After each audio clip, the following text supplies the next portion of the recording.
Good afternoon once again, my friends. Nandito na naman tayo sa isang vlog tungkol naman sa aking butterfly tsaka triangularis ba?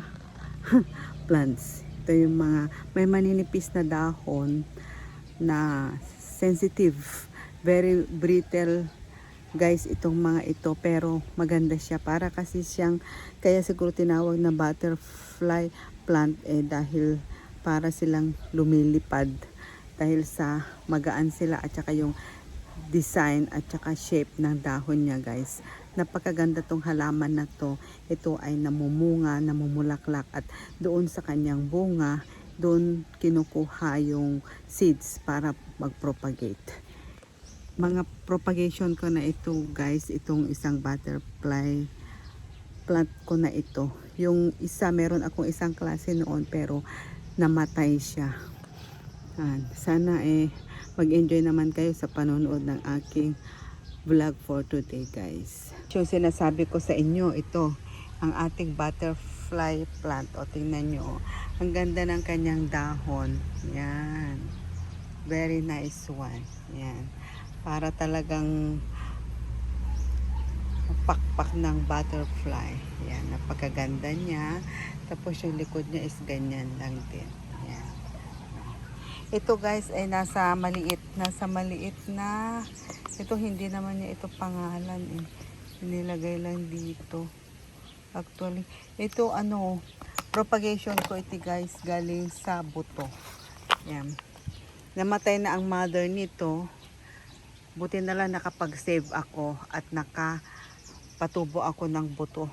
Kaya ito na siya. Yan, ang liit-liit ng kanyang pot. At ang tendency kasi nito, pag masyadong mahangin, natutumba siya. Natatakot naman ako, baka mamaya mabali ang kanyang stem, mamatay siya. Kaya ililipat ko siya dito sa malaki at lalagyan ko siya ng ganito.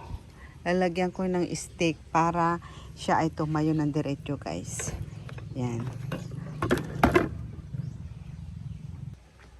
Ayan guys, dahan-dahan ko siyang tanggalin.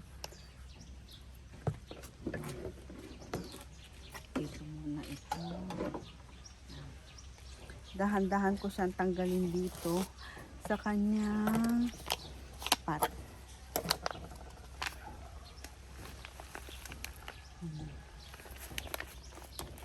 Actually, marami itong buto noon.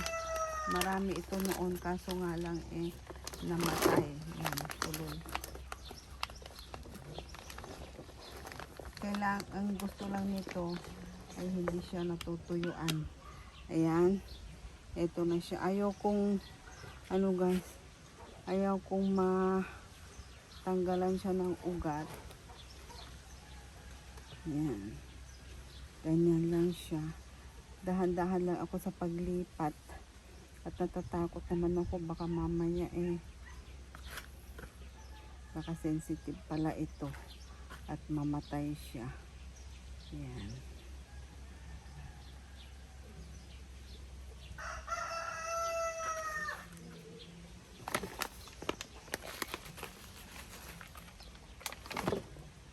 May mga maliliit pa siyang anak-anak siguro ito. Yan.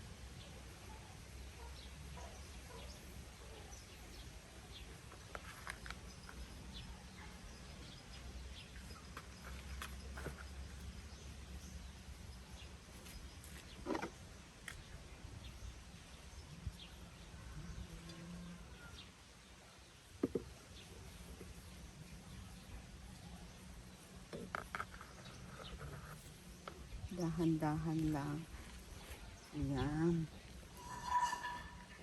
Dahan-dahan lang ang paglagay nitong kanyang anchor.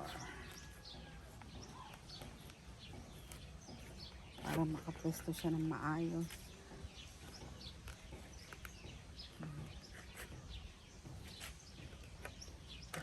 Ito actually, ginamit ko ito dati sa anong tawag doon sa halaman na yung ivy.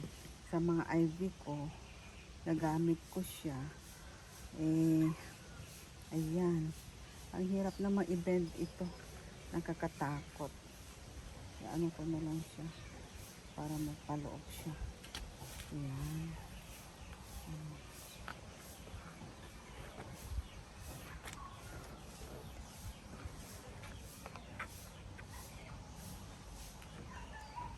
Para pumwesto siyang mabuti. Ayan. At least hindi na siya ano, kahit na mahangin man, hindi na nakakatakot na baka mabali. Ayan.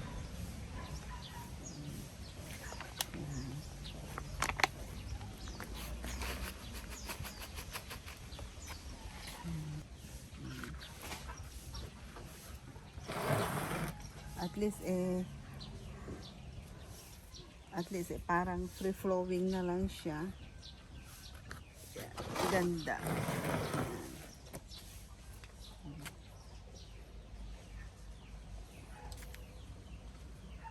Habang tumataas siya, i-guide ko na lang siya ng pagganon para tumaas siya. Tignan nyo guys, oh. Ganda na siya. Yan. Meron na siyang anchor na kahit na humangin man o kaya matumba siya, meron naman na siyang yan, suporta. Yan. At hindi na siya mabali guys. Excited na ako na ito ay mamulaklak at bumunga. Sana magkakaroon siya rin ulit ng maraming bunga para may kakukuhanan ulit ako ng seeds at i-propagate guys. Yan. Guys, ito namang iba, tingnan nyo tong aking oxalis na purple. Yan. May bulaklak pa nga siya, oh. Kaso ang problema ko, itong dahon niya may kumakain. Hindi ko alam kung insekto o ibon ang kumakain nito. At ganito naman siya. At ang isa pa na problema, meron siyang zebrina na ang kanilang pot. Kaya kailangan kong tanggalin ito. Tapos ito naman ang green na type. Yan, may flower din siya. Ang ganda ng flower niya, white. Ito naman ang green type. Yan. Gusto ko rin magpadami nito. Actually, ito may bulb ito eh. May bulb. Kaya iyon ang itinatanim. Tapos ito naman, yung isa. Ito tumutubo lang kung saan-saan. Kung minsan nakikita ko lang sa mga pot. Kung minsan meron nang nagtatrive na ganito, pinapabayaan ko lang. Pero kagaya na nakikita ko dito, pinabayaan ko nga siya. Kaso hindi siya healthy na tingnan guys. Hindi maganda. Kasi nga syempre, merong isang halaman. Tsaka may kaagaw naman siya sa nutrients guys. Yan. At tsaka ang problema dito, kung may sakit yung isang halaman, syempre nagkakahawaan na sila. Kaya kailangan matanggal din sila. Mahiwalay sila guys. Yan. Kaya gagawin ko ngayon, ihiwalay ko at itatanim ko sa ibang pot. Ito guys yung naihiwalay ko noon. Galing dyan sa kanyang mother. Yan, naihiwalay ko noon siya dito sa isang pot. Yan. Maganda naman na siya o may flower na siya. Yan. Ito naman, naihiwalay ko rin noon. Kaso nga lang, hindi siya masyadong nag-thrive. Kasi hindi niya nagustuhan yung kanyang location. Hindi masyadong nadidiligan. Tsaka pangit ang kanyang lupa. Kaya itatransplant ko siya guys. Yan. Tingnan nyo to, ang ganda oh. Nakikita nyo ba? Glossy ang kintab ng kanyang dahon. Yan. Ito naman, ganyan lang ito, green. Pero yung likod niya, parang may purple. Purple yung kulay ng likod niya guys. O, tingnan nyo. Yan. Yan. Purple. Kaya maganda rin siya. Yan. Ito o. Tingnan nyo yan. Purple. Yan. Ang kulay ng likod niya. At saka tingnan nyo yung shape ng dahon. Guys, dito ko sila ilalagay sa medyo maliliit na pot na wide ang kanyang mouth. Yan. Para po makapag-spread siya ng mabuti kung sakasakaling lumaki sila guys. Moist ang kanyang soil. At ito ang unang-una kong i-re-pot. Tatanggalin ko yung bulb niya. Siya. Hindi talaga maganda yung ano nito. Yan. Ito guys, oh. Yan. Tingnan nyo, meron talaga siyang bulb. Yan. Kikita nyo ba? Yan, may bulb siya. Yan. At ito yung itatanim ko dito. Pakalat-kalat ang kanyang bulb pag naiwan siya sa pot. Pag naulan yan at natubigan. Yan. Tutubo siya guys. Kaya kung saan-saan mo na lang siya nakikita. Yan. Ang ganda ng kanyang bulb. Oh. May ugat pa siya. Yan. Ayan guys, oh, meron pa akong dalawang bulb na nakuha.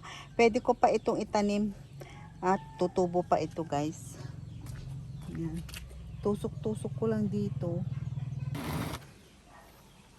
Itong ating napakagandang halaman.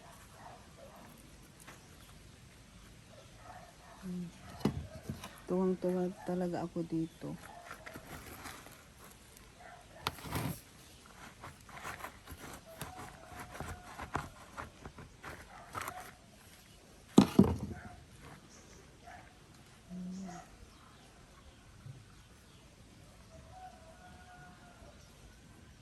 Tingnan nyo guys, oh.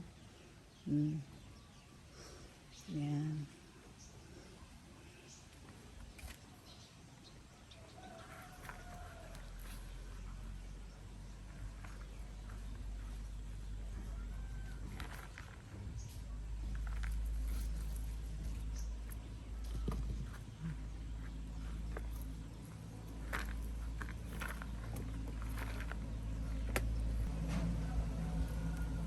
Pwede mo pang hati-hatiin. Pwede mo pang hati-hatiin ng maliliit ang kanyang bulb kung gusto mo guys. Yan.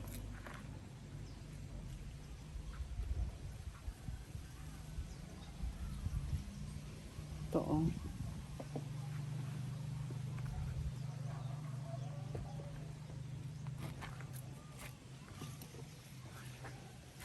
Yan guys, oh, ang ganda. Yan.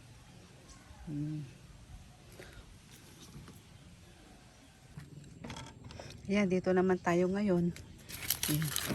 Tanggalin natin itong oxalis dito sa pot. I-uproot ko silang dalawa ng zebrina. Tapos ilagay ko sila sa individual pot guys.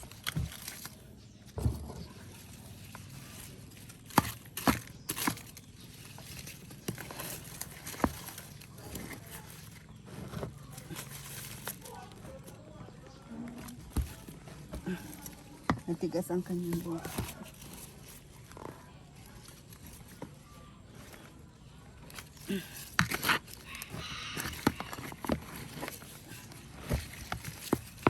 Matigas siya guys. Actually.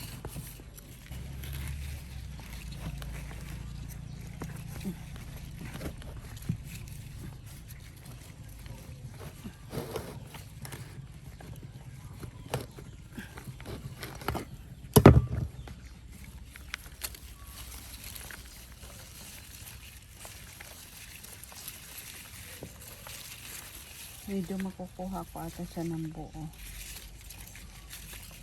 Makuha ko siya ng buo. Yan. Ganda guys. Oh. Ay, may nasira. Sabagay, hindi natin talaga maiwasan. May nasisira talaga. Kasaya naman to, wala nga lang siyang ugat. Oh. Pero tingnan nyo. Oh. Nakuha ko siya ng buo.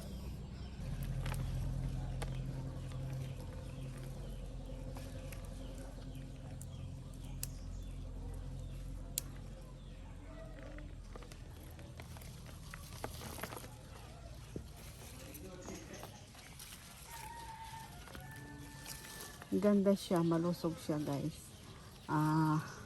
Matigas ang kanyang mga stems.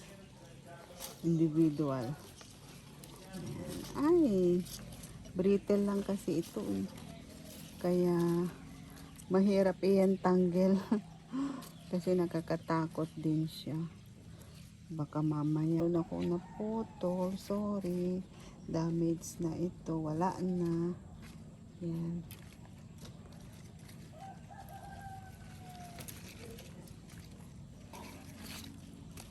itanim ko na as is. Yan, o meron na naman. Hindi na talaga natin yan maiiwasan, guys. Yan. Tanim ko na siya.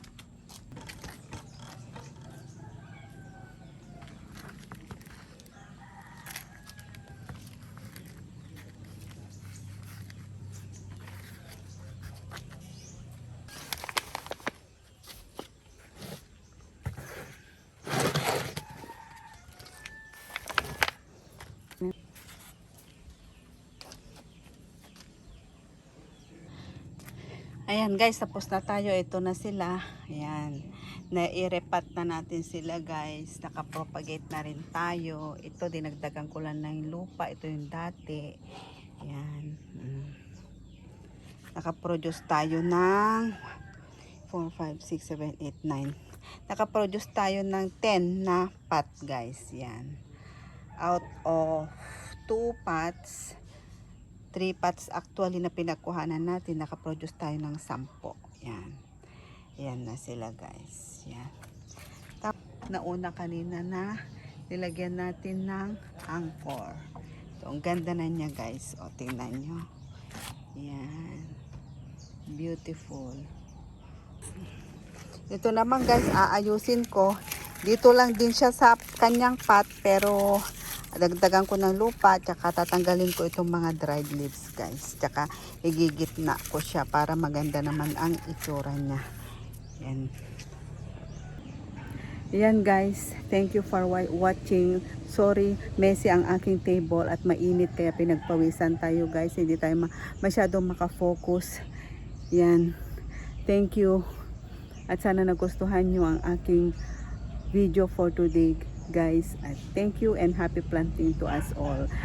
Mag-subscribe kayo guys kung gusto nyo. Thank you so much.